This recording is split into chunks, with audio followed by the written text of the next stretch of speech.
Homunculi exhibit one of the starkest differences between 2003 and Brotherhood as adaptations. Though they start out largely the same, the context of how they were created adds a rift between the two shows.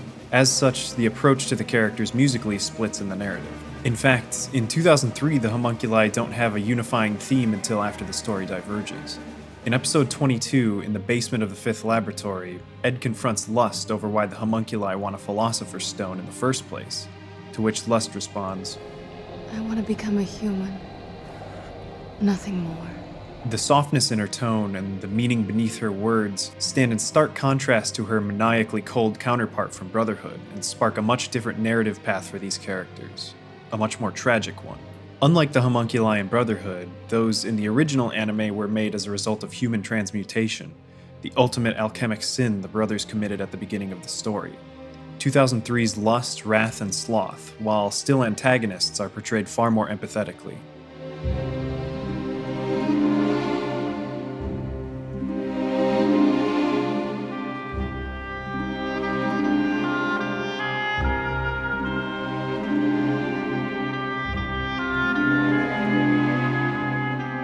Oshima's music helps convey the tragedy of the homunculi's existence with a dark, rhapsodic melody drifting over string accompaniment.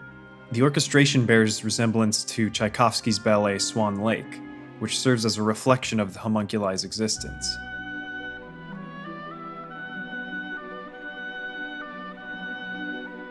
In the ballet, Princess Odette, transformed against her will into a swan, dies together with her beloved when they're unable to break the curse. Lust in particular mirrors this story, cursed to live an empty, eternal existence against her will, only to realize that the reason she longed to be human again was to die at last. Oshima's score encapsulates this grief and emptiness in much the same way as the ballet, as if the homunculi dance aimlessly through their unlife. The melody and accompaniment pattern is also similar to that of Chopin's Nocturnes, a musical style meant to evoke the night, fitting for those who dwell in the darkness of a mistress. Senju uses a variety of unnerving tracks to set the tone for the homunculi. Pride's theme in particular almost emits a pressure with how much malice it exudes, befitting of the murderous nightmare-fuel shadow child it underscores. A series of pitches in the string orchestra descend chromatically while sustaining, creating a piercing dissonance that releases into an ominous passacaglia. The basses rise chromatically against the contrasting descent of the winds and strings, creating a cascading feeling of something closing in.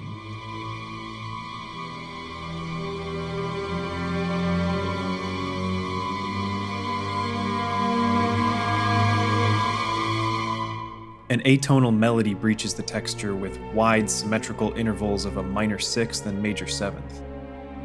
This cue can be analyzed using pitch-class set theory, as it lacks tonal harmonic functions. In set theory, pitch class refers to assigning integers to the 12 pitches represented in the chromatic scale, starting with C as 0 and ending with B as 11. The rising bass pattern forms a hexachord.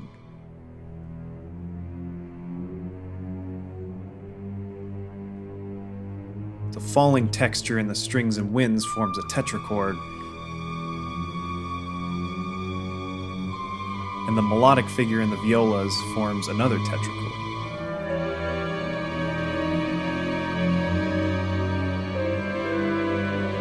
At the end of the cue, the melody segments into a dyad that transposes up a minor third, completing an aggregate, or a full representation of every pitch class. Musically speaking, this is the perfect complement to Pride, as it represents his all-encompassing shadows in the tunnels of a mistress by similarly encompassing every pitch of the chromatic scale. Not to mention it just oozes menace every time he's on screen. You ask my name, it's Pride, and I was the first homunculus. Meanwhile, a track more representative of the homunculi and their machinations as a whole is Mortal Sin, a dramatic and haunting cue that can be found often throughout the show. Senju uses chromatic mediants orchestrated in arpeggios in the strings and colossal block chords in the choir and brass.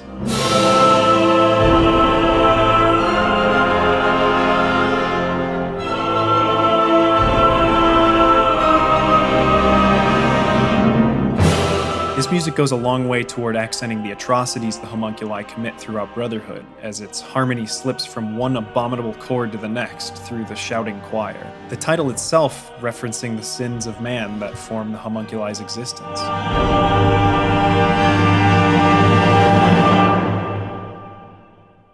2003 also uses a cue tied to the nature of sin, but Oshima's representation is far different. Mustang, having slain hundreds of innocents with his alchemy in the Ishvalan War, has worked tirelessly throughout the story to become powerful enough to properly atone for his sins and the sins of the Amestrian government. I tried to kill myself. I was too much of a coward. So I took an oath instead. To never follow unreasonable commands again. To reach a position where I wouldn't have to follow them. His story culminates as he's finally able to destroy Pride, the homunculus known as the Führer of Amestris. As Mustang raises Pride's skull, a heroic horn melody emerges.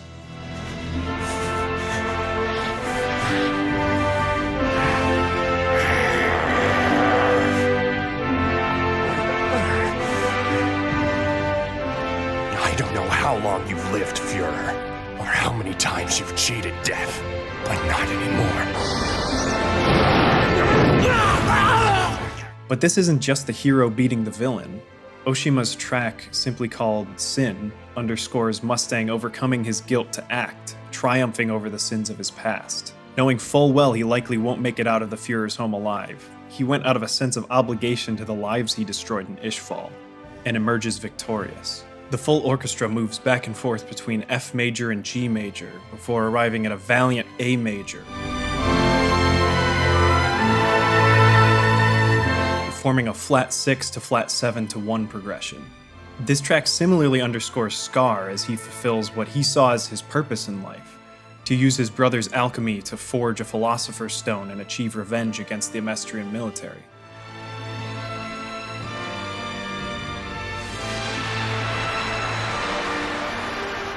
Brother.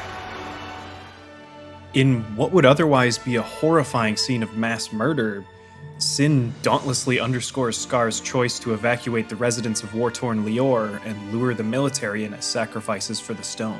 Scar was perhaps not absolved of his sins, but his death along with the soldiers was his own form of atonement, and he finds solace in the end. Al uses the stone Scar created within him to bring Ed back to life in the final episode. A lot of people died to make this stone, and I would have died too if not for them. And it's time I gave my share. Feeling he was able to use the lives lost for something good, absolving his own feelings of guilt. Sin returns this underscore in this moment as well. This is for you, brother.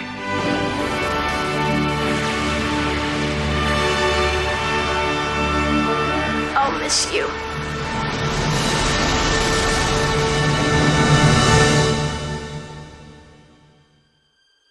As the heroes battle against unknown enemies in the foreground of the story, in the shadows, the uneasy alliance of the homunculi are not working alone.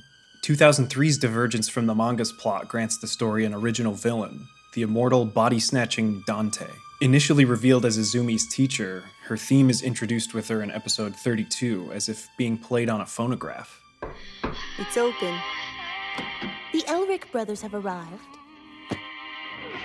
I've been waiting for you, Edward and Alphonse Elric.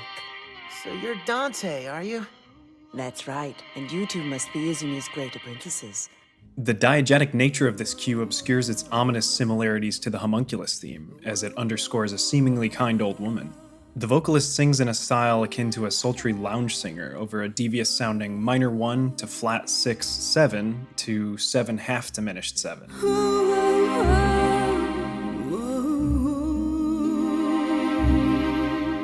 An uncomfortably disjunct style for an old woman, and it's not long before we realize something else must be going on with her. She continues her plot to create a Philosopher's Stone in the background of the show, with the brothers assuming greed murdered her, but re-emerges with her new form in the body of Lyra. As Ed confronts her in the underground city, her theme also returns in a different form.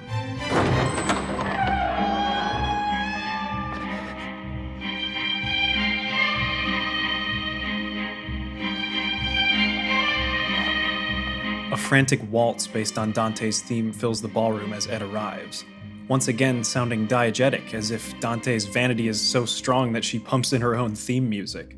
This manic waltz draws comparison to waltzes throughout European musical history, interpreted as Danse Macabre, or the Dance of Death.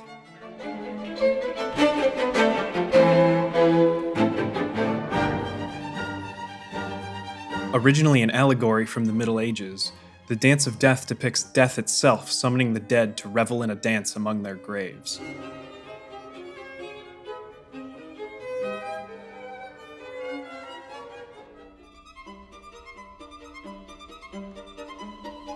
Dante, a name meaning everlasting, is a centuries-old witch who subsisted off the lives of thousands by agitating wars and famine to force desperate alchemists to seek and create Philosopher's stones. She cheats death with her parasitic body hopping, and she's done so with the help of the Homunculi, who she quite literally raised from the dead to do her bidding. Needless to say, the musical allegory of the Danse Macabre is more than befitting of her as the main villain of 2003's story.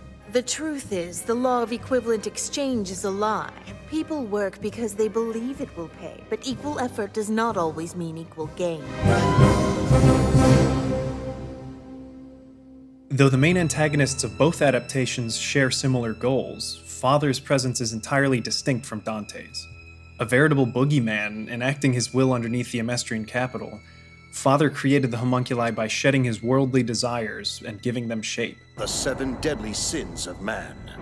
You must understand them all to understand humanity. Why would you sever them from yourself? Born over 400 years before the story, Father was the first homunculus created by an ancient king hoping to achieve immortality. He takes the shape of the Elric's father, Hohenheim, after using the population of Xerxes to become akin to a living Philosopher's stone. With this in mind, there's one theme that truly encapsulates Brotherhood's big bad.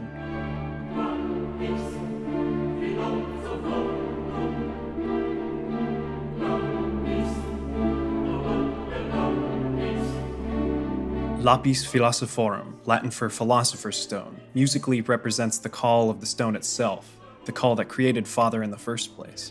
Like the main theme in Trisha's lullaby before it, Lapis Philosophorum utilizes choir and orchestra, as well as Senju's functional harmony to bring a sense of almost biblical weight to the Philosopher's Stone.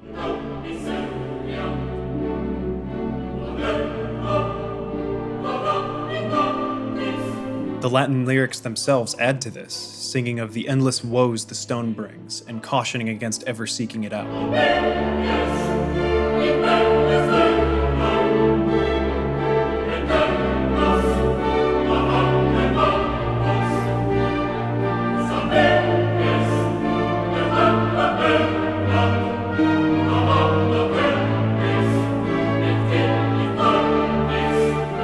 This melody takes multiple forms and acts as one of the main themes through Brotherhood's story.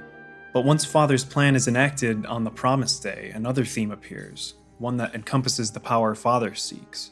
Father sheds his human appearance to take on his true form, that of the first homunculus, and sharing resemblance with the being behind the gate. Upon this revelation, a sound unlike any of the previous tracks plays as underscore.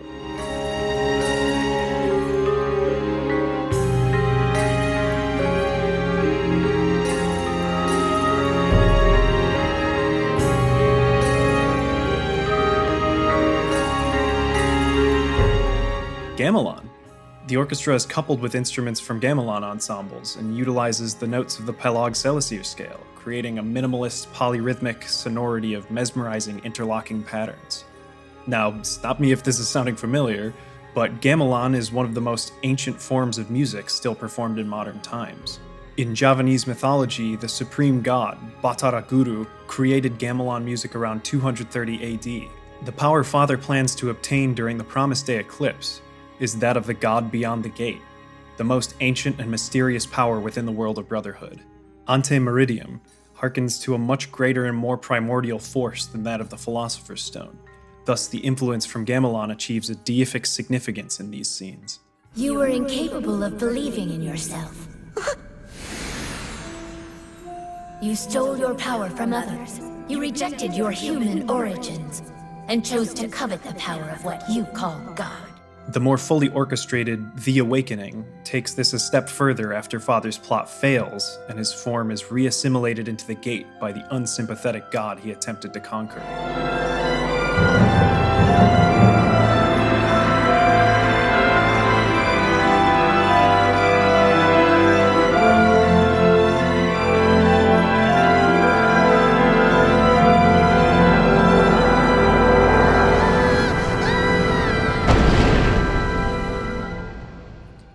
When I think of Brotherhood's music, this is always the track that comes to mind for me. The powerful tone it sets is unlike anything else in either adaptation.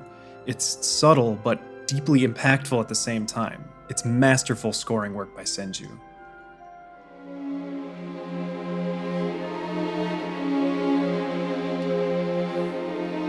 Now, as one could imagine based on what I've covered so far, the endings of 2003 and Brotherhood are drastically different, not only in narrative but in tone. Mangaka Arakawa Hiromu specifically requested that the Staff of Bones write a different ending than the conclusion she had in mind, but wouldn't finish until the last chapter was published in 2010. The result is a work that lives entirely on its own as an alternate universe based on the themes and characters of the manga.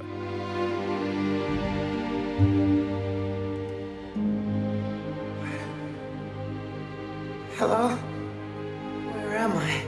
With the end of the 2003 anime comes a monumental revelation within the world of the story, a twist of earth-shattering proportions.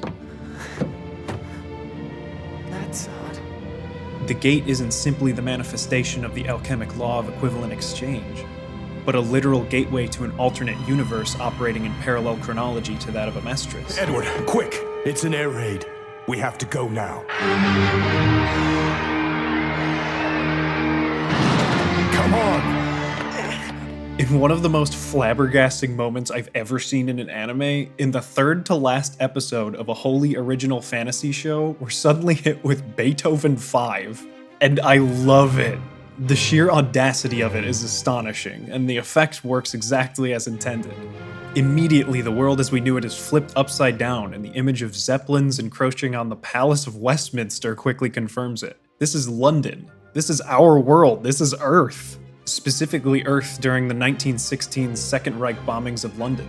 Though an outspoken champion of revolutionaries during his time, Beethoven's music has a history of being utilized as propaganda during the reign of the German emperors Wilhelm I and his grandson and successor Wilhelm II, who ruled during World War I. Thus, one of Beethoven's most revered symphonies underscoring a German air raid fittingly manages to set a sense of time and place instantly.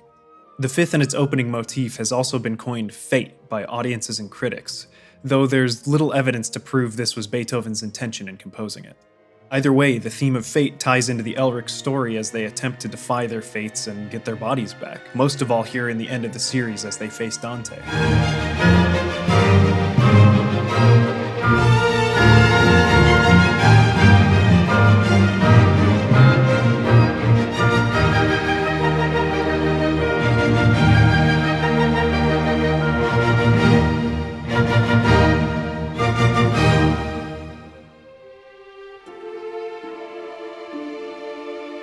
Beethoven isn't the only composer represented in these last few episodes, though. In the finale, Laws and Promises, having been killed by envy, Ed's soul remains at the gate. After discovering the truth of the gate and dying both in London and Amestris, Ed now exists in a state between both universes.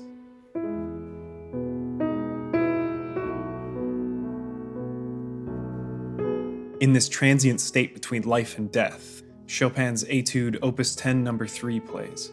With a cantabile melody, this etude is famed for its strong evocations of melancholy and nostalgia. Chopin himself is alleged by historians to have said he had, quote, never in his life written another such beautiful melody. A noteworthy claim, as Chopin wasn't even much older than Ed here when he composed it. He also reportedly strongly associated it with his Polish homeland, incorporating a longing for home in its aching harmonies.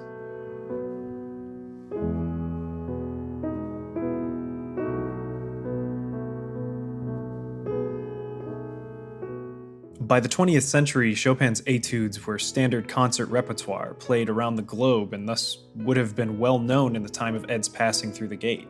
It's as if the blending of the two universes has caused the score to blend as well, using a real-world historical piece while Ed is in limbo, and simultaneously exhibiting his yearning to go home, to see Al again.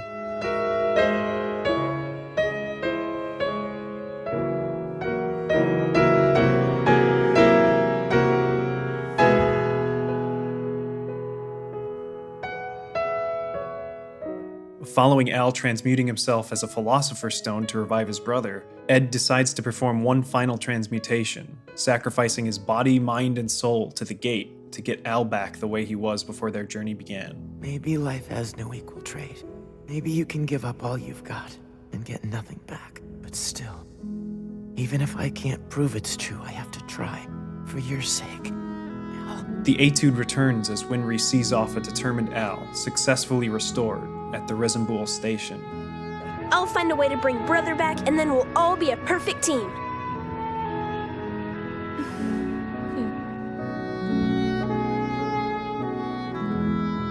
But this time it's not just Chopin.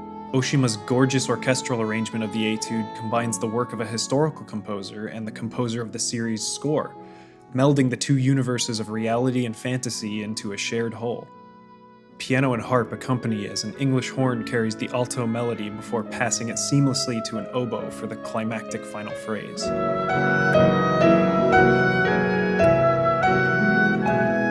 The full, lush string orchestra joins in as the shot pans out to reveal Hohenheim is now in Germany in the early years of the Weimar Republic.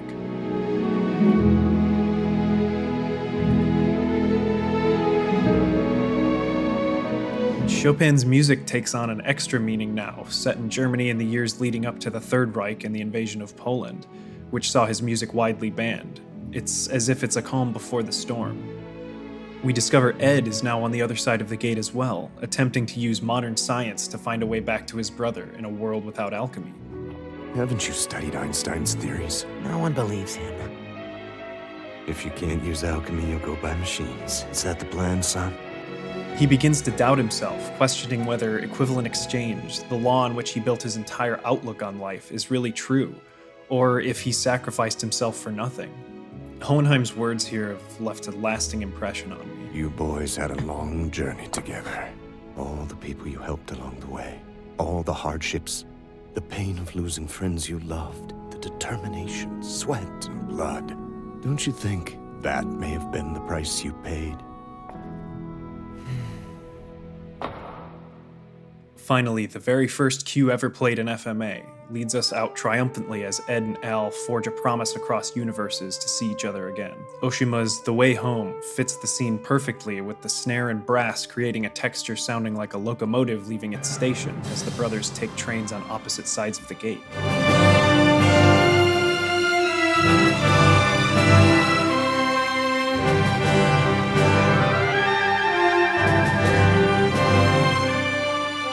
This moment is the apotheosis of 2003's core themes. That equivalent exchange holds meaning not in a literal sense, but in a philosophical one. That effort and good deeds are always rewarded, but not in ways as tangible as we might expect. There's always something to receive through our actions, be it physically, emotionally, spiritually, or comprehensively. And let me tell you, as someone who loves to write, teach, analyze, and perform music for a living, I find that message incredibly validating. This ending is really special to me.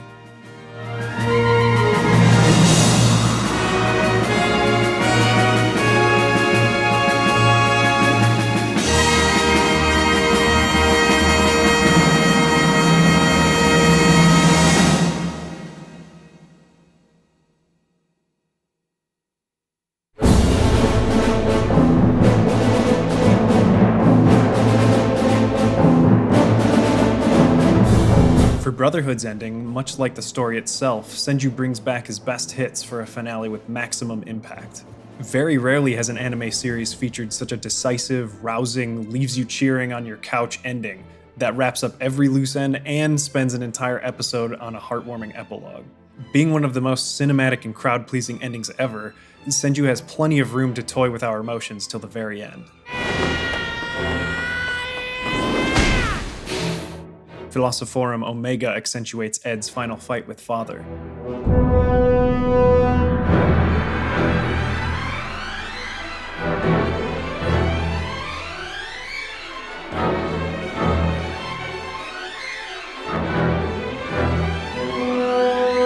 Greed, the lovable anti-hero Homunculus, sacrifices his life to hinder Father, underscored by Sorrowful Stone. Hold on a second, Greed! You just told me we'd fight together! Didn't you? A soul born of the Philosopher's Stone, returning to the stone to save his new friends. This rendition of Lapis Philosophorum is its most somber, featuring a pared-down instrumentation of solo violin accompanied by a driving descending chord progression in the piano. Thank you. And goodbye.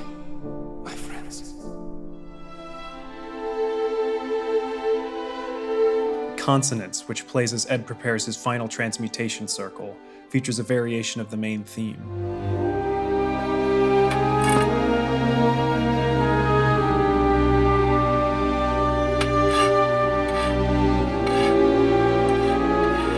Given that Ed's circle is made for human transmutation, the ultimate sin that began this story, and where the main theme was first heard, this moment feels mournful but cathartic as Ed prepares to offer up his alchemic powers in exchange for Al.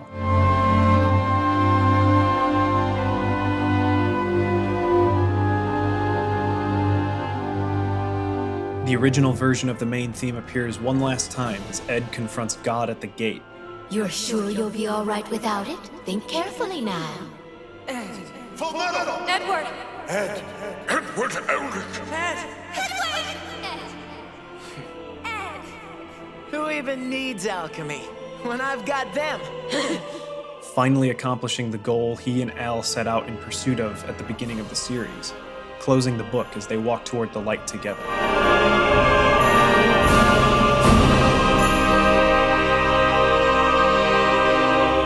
A new version of the main theme appears for the first time as we learn of the aftermath of the Promise Day. This time, the harmony of the entire theme is shifted from a sullen A minor to a bright new harmony in its relative major of C.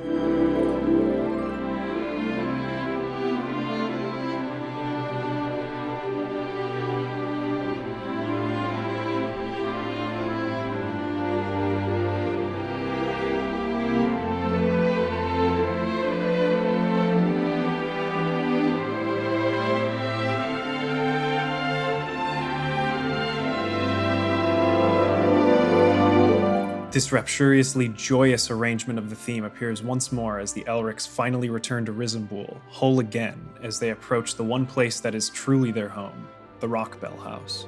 If any one cue feels like it adorns Brotherhood with a tightly wrapped bow, it's this one. Over the course of 64 arduous episodes, the Elrics have faced scores of tragedies, trials, and tribulations, and hearing this unabashedly exuberant variation on the main theme is incredibly rewarding to those who followed their journey to its end. And last but not least, Trisha's Lullaby, once a signifier of Ed and Al's trauma, is now a testament to how they overcame that trauma and made it back home. Winry's warm embrace is more than enough reward for their safe return. In fact, as the epilogue reaches its end, this is the last theme heard in Brotherhood. Equivalent exchange! Huh? I'll give half of my life to you if you give half of yours to me! Come on. Do you have to treat everything like alchemy? How about I just give you my whole life? Maybe not all of it. 90? Maybe 80%? 70. Edwin becoming canon to the musical representation of their home, where they're likely to share their life together, is the cutest possible denouement for this story. And Senju's score as a whole, which truly shifted into maximum overdrive for these final episodes, provides every bit of the care and attention such wonderful storytelling deserves. Senju describes Brotherhood as an epoch-making work for him, saying that though it's over a decade old, it's definitely a masterpiece. It's apparent that in every sense, Senju approached Brotherhood with everything he had to offer, and that his score, which he sought to make timeless, succeeded in helping turn Fullmetal Alchemist into the classic it remains 20 years after its manga debut.